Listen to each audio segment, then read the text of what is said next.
One day, Jesus told his disciples a story to show that they should always pray and never give up.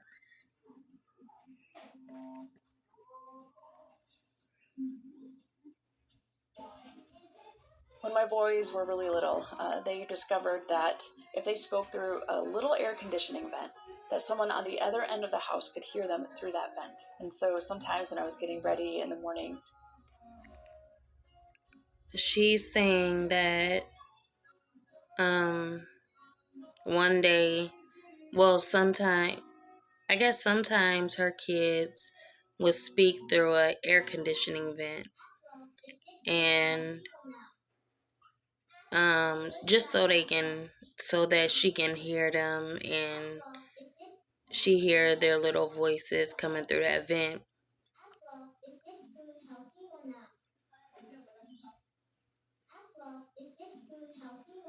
So sometimes when I was getting ready in the morning, I would hear tiny little voices. Hey, Mommy, can you hear me? And then I would respond back, I hear you.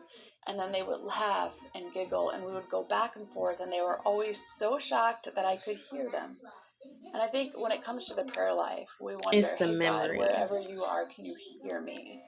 And we especially wonder this in times where we... And she says, it's like, wherever you are, can you hear me?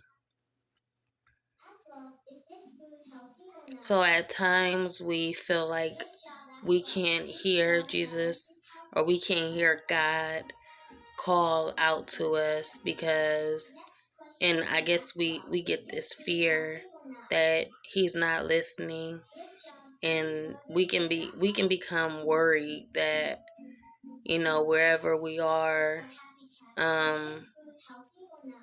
that God can't find us because of our situation. Maybe we feel like we're too deep in our guilt, and we feel so bad about what we do, or any situation, and we feel shameful to where maybe he won't listen. God won't listen to us, because that's that guilt that we built up in our subconscious. So we're dealing with that guilty conscience of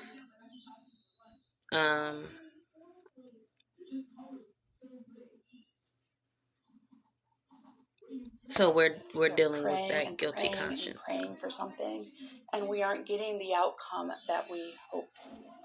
And we're praying and we're praying, but we're not getting that outcome of, this is the answer. This is what I have to do. But sometimes it takes time, and it takes patience, and it takes trust for you to trust the process, and just know that wherever you are, God is listening. God will be there in good timing.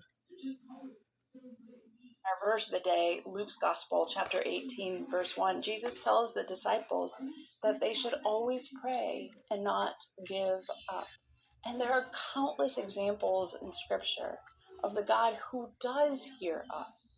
And so perhaps prayer is not so much about a transaction, but maybe prayer is more about a relationship. She's saying sometimes prayer is not about a reaction, but more so of, not a transaction, but more so of a relationship. So when you're praying, don't always expect, something in exchange. Don't go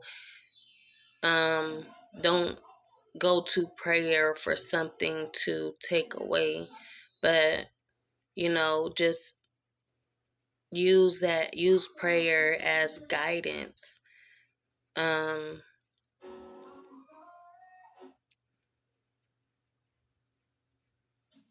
Just use prayer as guidance, and to build your relationship, build your build that foundation, where you have, you don't always have to feel like you gotta run or you gotta do something. That's kind of like anxiety. Don't always feel like you gotta do something or you have to, you know, set this right, set this straight. You gotta hurry up and, you know, but when you build that relationship, you don't always have to, you don't feel that way. You know that in times like this, you can trust that since you built that relationship with God, um, you can now just sit and humble yourself and know that everything will be all right.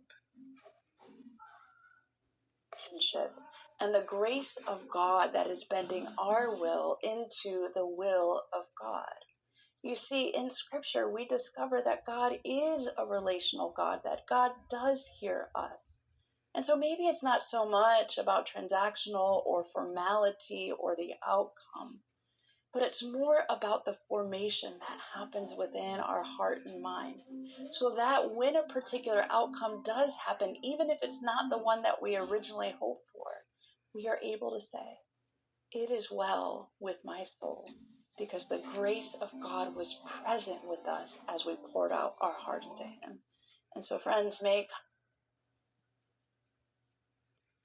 And then also at times when you feel like you're like, you can look back at situations and you're looking back in your past and you're like, well, at this time I don't feel like this was best.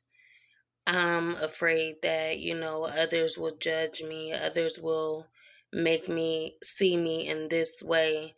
But you really got to stay in tune to how you feel. How do you feel about that? And sometimes it's not about how you feel in the moment, but at times we can forget about how we felt and cloud this judgment by how we're feeling now. So it's like at that time when you've done that, it felt good, and that's when she's saying at that time it was right. Your soul felt good about the situation. You were content, you were good.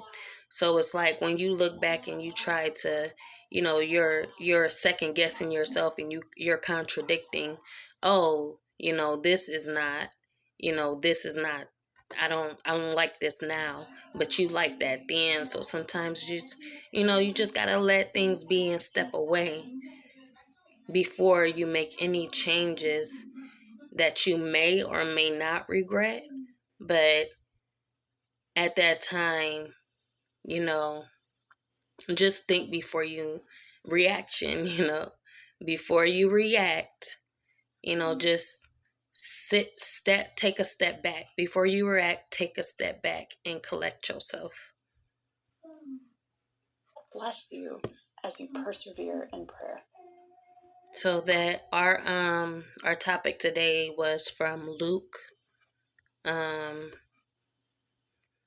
my Luke boys were really little, 18 they discovered that verse if they spoke 1. through a little air conditioning vent, Luke that chapter someone 18 on the verse other 1. end of the house could hear them through that vent. And